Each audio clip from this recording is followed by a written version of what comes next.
les employés de Viterra à Bécancour ont déclenché une grève en début de semaine. On voit surtout au niveau de la distribution de produits alimentaires qui ne sont pas gênés pour augmenter les prix. On sait que l'usine fait de l'argent et donc c'est important qu'il y ait un retour là, au niveau des travailleuses et des travailleurs. Chez Viterra Bécancour, ici, on produit de l'huile de canola, de l'huile de soya. Après ça, le résidu du grain, on appelle ça du tourteau.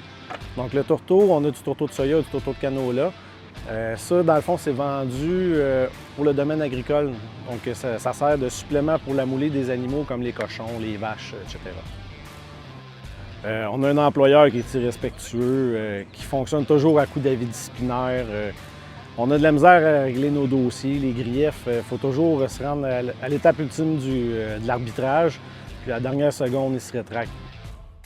C'est la première fois qu'on sort en grève depuis que je suis à l'emploi. Les autres négociations, ça avait toujours fini avec une offre, puis ça avait passé.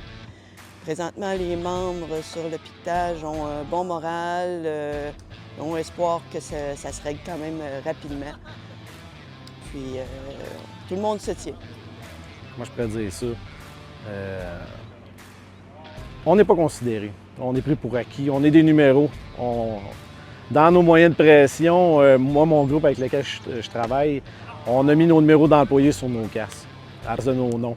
Donc, c'est juste pour imaginer le fait qu'on est vraiment juste des numéros pour eux autres, puis ils s'en foutent carrément.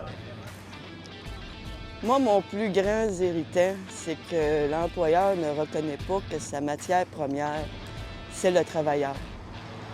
Pour que le travailleur soit bien puis qu'il soit rentable, bien, il faut que l'employeur lui reconnaisse, fasse de la reconnaissance, soit respectueux. Puis, c'est une bonne convention collective, une bonne entente.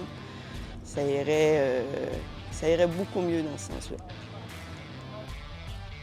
On ne fait pas de la négociation collective pour s'appauvrir dans la vie.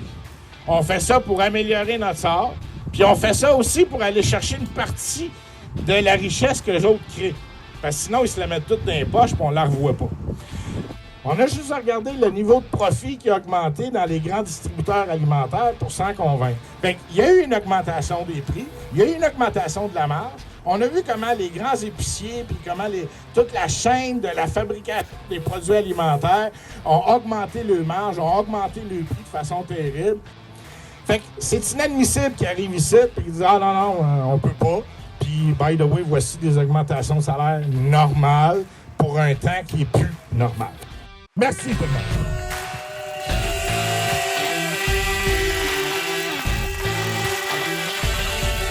Dans le fond, nous, on est prêts à retourner travailler n'importe quand. Notre usine, on l'aime, on l'a à cœur. Donc, tout ce qu'on demande, c'est que l'employeur nous respecte, qu'il nous donne des augmentations salariales décentes et qu'il nous donne des meilleures conditions aussi.